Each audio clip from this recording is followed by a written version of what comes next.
Nandito nga po pala tayo nandito pala tayo uli sa dagat mga busing. Tayo po yung namumugita po uli. Magandang umaga po, magandang araw po sa inyong lahat. Lalong lalo na po yung nasa abroad. Mag-iingat po kayo dyan. Lalong lalo na po na mayroon naman pong nadisgrasya dyan sa abroad. Yung ating mga kababayang bayani ng ating bayan, mga busing, lagi po kayo mag-iingat dyan mga busing, at delikado po talaga ang lugar na yun mga busing. Wala man lang po tayo magagawa dahil yan lang po ang madaling magpuntahan.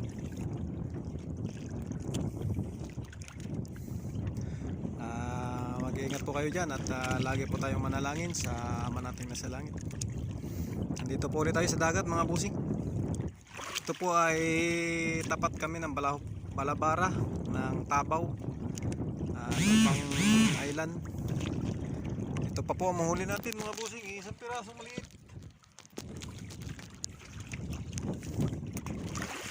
Wala po talaga gaanong pugita ngayon mga busing.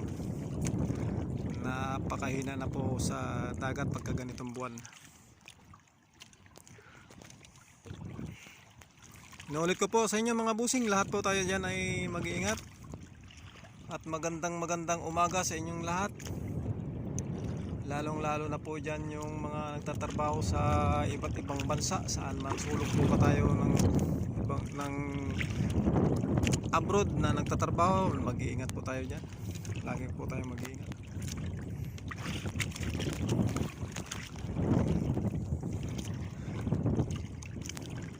Yan po yung dagat. Medyo may kalakataw po ngayon mga busing. Medyo malakas-lakas ng kaunti.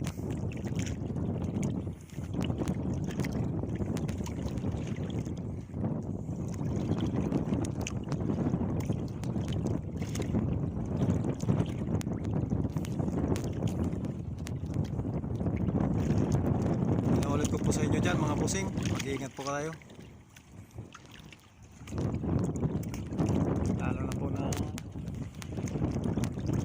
po na may nadisgrasya na po ngayon dyan sa abroad.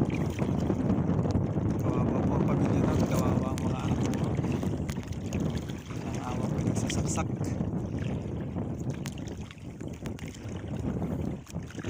Yan po yung mga lukulukong tao po yan mga busing.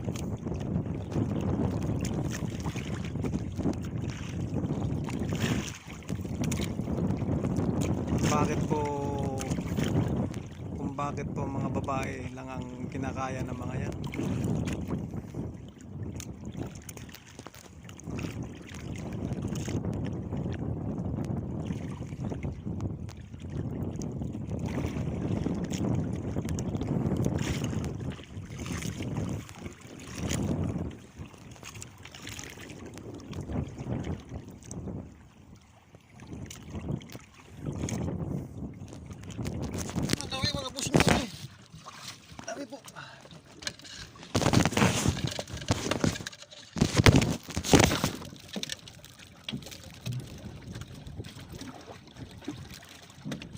Ay gago.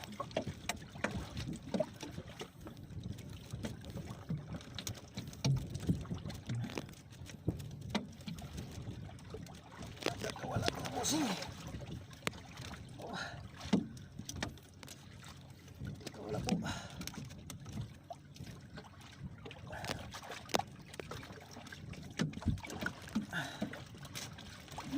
Wala na.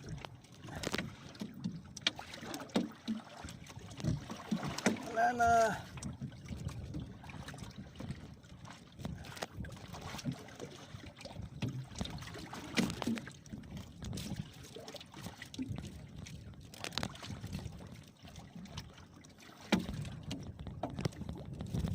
Wala na. Mapit.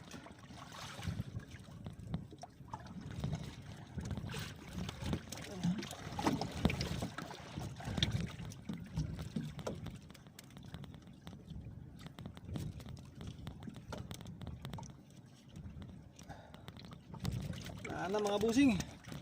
Hindi na kumapit. Sige po mga busing, maraming salamat po at lagi tayo mag-iingat dyan sa inyo sa bansa na yan.